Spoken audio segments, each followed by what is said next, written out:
Hi, family. As you see, I'm wearing a cancer T-shirt that says I'm a survivor and stand up to cancer.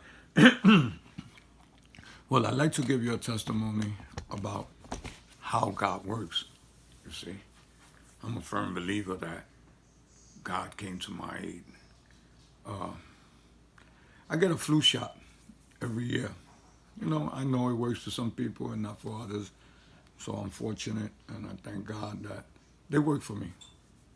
So I went to see my doctor in October, I would like to say, more or less. I usually, whatever it falls on, September, October, November, I get the flu shot. And I go through there, and mind you, I was looking at my throat, and it irritated, you know. So, of course, I thought it was a cold. You see, so I go see my doctor, and the doctor, how you doing? Oh, I'm doing good. And never explained anything to her about what was going on with me. You see, until the end of the appointment, she tells me, "Okay, Victor, you ready for the flu shot? We have them." And I said, "Oh, I'm not ready. I can't get a flu shot." She said, "Why not?" I said, "I got a cold, and you can't take a flu shot when you got a cold." She said, "How come you didn't tell me that when you came in?" Sit back up on the table. I sit back up on the table, and she looks at my throat, and she says, "He looks very angry." I looked at her like, "Okay." She says, "Nope. I'm going to make a call to this doctor. He owes me a favor, and I'm going to have him see you." I said, "Whatever. One thing I do, I go to a doctor, I'm going to listen to what the doctor tells me." Some people go to the doctor and don't want to do what the doctor tells them. My opinion is, don't go. So she sends me to this appointment. I go see the doctor, and the doctor really, he just looked at me real quick and said, "I need you to come back in a month and a half." So, oh, mind you, let me say that, no. So I said, "Okay." So I called my doctor, and I told my doctor, "Listen, he gave me an appointment for a month and a half." She said, "Absolutely not. That looks very angry. I need you to see a doctor immediately." So he gave me a month. She said, "Call him every day." I said, "How I'm gonna call him every day and get that doctor, you know, all uptight with me and all that, and then he's gonna take care of me. He's not gonna be happy with me." And she said, "No, you're not gonna really be talking to the doctor when you call there. You'll be talking to the receptionist. So call every day. People do cancel appointments because I need you to go there as soon as possible." So I started calling, and I told this lady, the receptionist, I said, "Listen, I apologize that I keep calling, but I'm looking for somebody that canceled one of the appointments, and, you know." And she said, "Okay." I said, I'm really sorry." She said, "No, no, no worry at all. Just call me tomorrow." I said, "Thank you so much. You have a blessed day." And I left it at that. And then I started calling. And then one day I called. She said, "Could you come in tomorrow?" I would like to say, "Yeah, tomorrow." And I said, "Sure." So I called my wife and told her the appointment is tomorrow, etc. And I go over there. And I could see like the doctor is ready to put my throat to numb or something, because the nurse gives him a syringe, and he puts it behind his thing like I'm a little kid and can't see it. And when he told me open up his mouth, he changed his mind and gave the nurse the syringe back and said, "I'm not touching that. It looks bad. You need to go to a specialist." So she says, "See my receptionist, and, see, she'll take care of you." So she starts making phone calls, and when she makes the phone calls, she's finally she tells me, "Listen, if it's okay, if you let me take care of this my way," because one time they asked, "Could we speak to him?" She said, "Could I take it the way I know how to best do it? Believe me, I have a lot of experience in that." I said, "You do what you have to do. Thank you so much." So she talked to this lady on the phone, and I see her putting up her fist like, "Yes," and then gave me thumbs up. and she got me an appointment. But at the end of talking to the lady, she says, "You have a blessed day. God bless you and your family." I'm sure he would have want me to tell you that. I looked at my wife, and I looked at her, and she says, she seen I looked at her puzzle, and she said, "That's what you told me when you called here." I said, "Wow, thank you so much, man." So she got me an appointment for the specialist, which is a great doctor. That was 7 years ago. Still have the same doctor. He's my throat specialist. And it was a great team. They put a team together, my chemo doctor, my radiation doctor, my throat specialist was a great team. So I started getting treatment. In between getting these treatments, 33 radiations really, and chemo, all at the same time, not one first and then the other. It hit me hard. I was weighing like 184. I went down to 116. So then one day I got constipated. And I told my wife, I can't, I'm in a lot of pain. Take me to the hospital. She took me to the hospital. And they admitted me in the hospital. Gave me IV, have everything going and all that. The next day, my doctor went there to see me, A kidney specialist came, and he told me, your kidneys are at 13%. And you got to seriously think about giving you dialysis. I said, okay, I'll think about it. You don't have too much time. It just so happened my son called me and tells my son, I tell my son, look, this is what's happening. And he told me, Papi, please don't take dialysis. That's something for lifetime. I will fly over. He lived in Texas. And I will give you a kidney. And I said, no, don't worry about it. I think I'm good. I'm going to be good.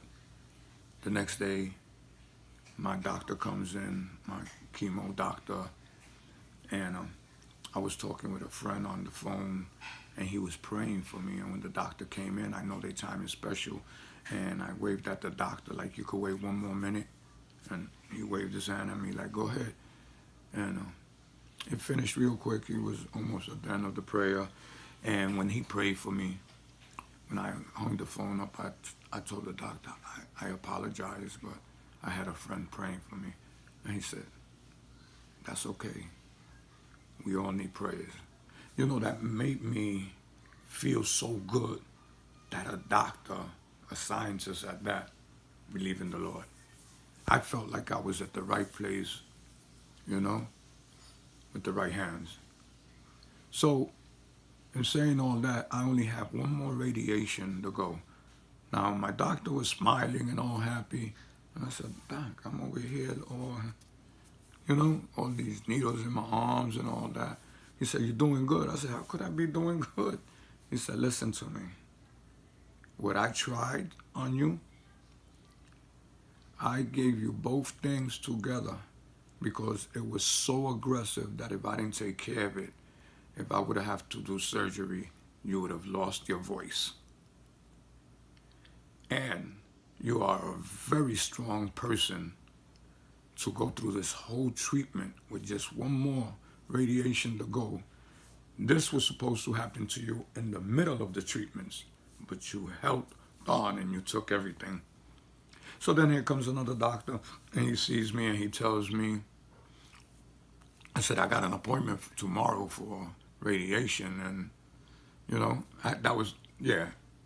And so he told me I couldn't go. My doctor came in. He was coming almost every day to see me, my chemo doctor, and he says, you got to go to your radiation appointment. And I told him, I can't. The doctor said I can't.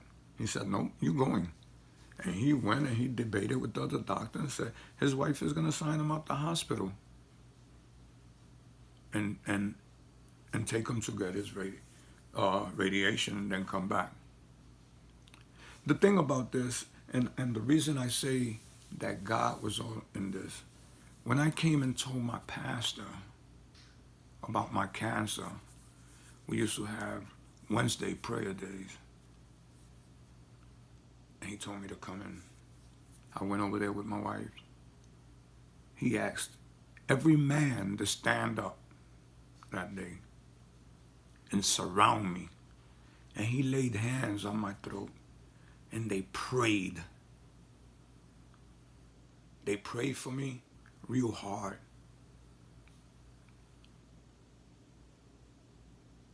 And wow. So in the middle of all this, I was going through changes in the hospital. This nurse, me and her, wasn't actually agreeing to a lot of things. And my pastor came to the hospital to see me. And he told me, wow, Victor, how do you feel? I said, I feel great. Something about me. And like I told you, I went down to 116. I feel great. He said, wow, I came to preach to you and you preaching to me. I said, Pastor, the only thing I got is one nurse in here. Oh my God, they gave me a catheter where they shouldn't have gave it to me. And I'm going through changes with her. So he told me, so let's pray for her. We need to pray for her. Unbelievable. My pastor left that day. I stood there for another 4 or 5 days or something like that. And I didn't see that nurse no more. So I made a joke. I said, watch what you do to my pastor, because when he prays for you, you disappear. He said, explain that, Victor. But you see, the thing after this, so much, God was in it, so involved with my doctor, his nurses, believing in the Lord, the prayers that they did for me in my church, and then one of my nephews told me that he was watching the History Channel, and it says 85% of the people that beat cancer is from faith and family ties. Wow. I had it all. I was constantly on the phone, and I definitely have faith. And look who today, from a guy they told that he would probably not speak again, that I have to learn how to speak, I've become an inspirational speaker. My passion is to go into the prison and talk to inmates. My passion is to make these videos. Wow. And why do I make these videos? Why do I speak so much about God? What do I get out of it? I get out of it being a bridge to get you from one side to the other side where God is at. That's what I get out of it. Family, wow. Have faith in God. Trust in God. He will never fail you. I thought that was going to be the end for me, the way I was disappearing. But everything is on God's time. Family, God bless you guys. I'm going to be a speaker in Alliances, Community Church and Music. Look it up. It's in my page somewhere. Hit you want to go. I'll be there. October 11th from 6 o'clock to 8:30. God bless you guys. Thank you so much. Real Talk with Victor. I'll see you tomorrow.